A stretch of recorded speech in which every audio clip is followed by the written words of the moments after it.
சொல்லு. எழுந்துன்னு சொல்லு. எழுந்துன்னு சொல்லு. எழுந்து கை கட்டின்னு சொன்னா.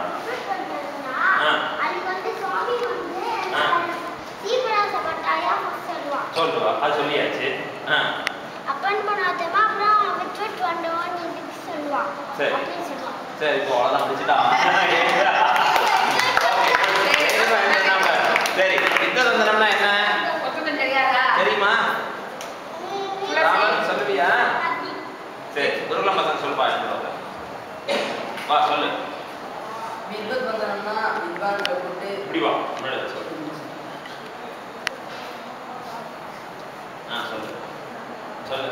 வித்வத்வந்தனம்னா வித்வான்களை போட்டு அவருக்கு அரிசி பருப்பு, அப்புறமா அவருக்கு மரியாதை செலுத்தி அவருக்கு நிதி உதவிலாம் செஞ்சு அது வந்து வித்வத்வந்தனம். பட்டுக்குழாமில் மாதம் ஒரு தடவை ஒரு ஆவர்த்தி ஒவ்வொரு வந்தனம் நடக்கும். அது வந்து சன்னதி வந்தனம், வித்வத் வந்தனம், ஆச்சாரிய வந்தனம், சன்னதி கிளீனி, அணியாகம், இந்த மாதிரி 5 நடக்கும். அணியாகம் இங்கே பட்டுக்குழாம் படிக்கிற பசங்களுக்கு ஏழை பசங்களுக்கு நிதி உதவி பண்ணுறது, அப்புறமா சன்னதி கிளி ஒவ்வொரு சன்னதியாக போய் கிளீன் பண்ணுறது, அப்புறமா சன்னதி வந்தனம் சன்னதியில் இருக்கிற அர்ச்சகர்களுக்கு வந்தனம் பண்ணுறது, அப்புறமா ஆச்சாரிய வந்தனம் அதே ஆச்சாரியருக்கு அவளுக்கெல்லாம் நிதி உதவி செய்கிறது. அந்த மாதிரி இந்த மாதத்தில் இப்போ வந்து வித்வத்வந்தனம். Very good.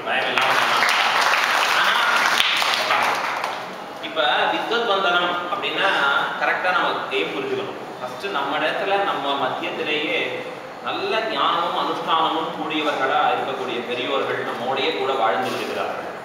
அப்படி வாழ்ந்திருக்கக்கூடியவர்கள் எப்படின்னா ரொம்ப பிரம்மஜானத்திலே சிறந்தவர்களாக இருக்கக்கூடியவர்கள், ஆத்ம ஜானம் பரிபூர்ணமாக அமைப்பித்திருக்கிறவர்கள், ஆத்ம குணங்கள் எல்லாம் நல்லா பூர்த்தியாக இருக்கிறவா.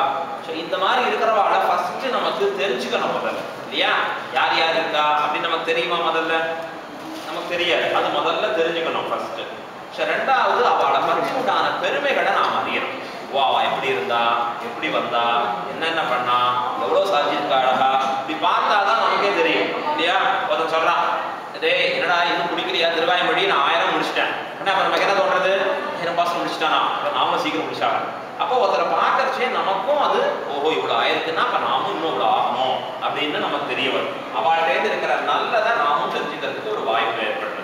இதற்கு மேற்பட இன்னொரு விஷயம், நம்ம அப்பா அம்மா எப்படி நம்மளை பாதுகாக்கிறோம், நாம பெருசான பிறகு நம்முடைய குழந்தைகளையோ மற்றவர்களையோ நாம் எப்படி பாதுகாக்க போறோமோ, நம்ம ஃபேமிலி மெம்பர்ஸ்க்கு சொல்லி இருக்கிற குடும்பஸ்தர்களுக்கு வேண்டிய என்னென்ன பண்ணணுமோ அதெல்லாம் பண்றோமோ, அதை போல வித்வானும் ஆச்சாரியர்களும் இவாளும் நம்ம குடும்பத்தை சேர்ந்தவர்கள், இல்லையா? ஸ்ரீ வைஷ்ணவ குடும்பத்துல அவளும் ஒருத்தர், நம்ம குடும்பத்துல அவளும் சேர்ந்தவர்கள். அவர்களுக்கு பண்ண வேண்டியது நம்முடைய கடமை. நாம் அவசியம் அவர்களுக்கும் சேர்ந்து பண்ணணும். நீங்க பண்ணாத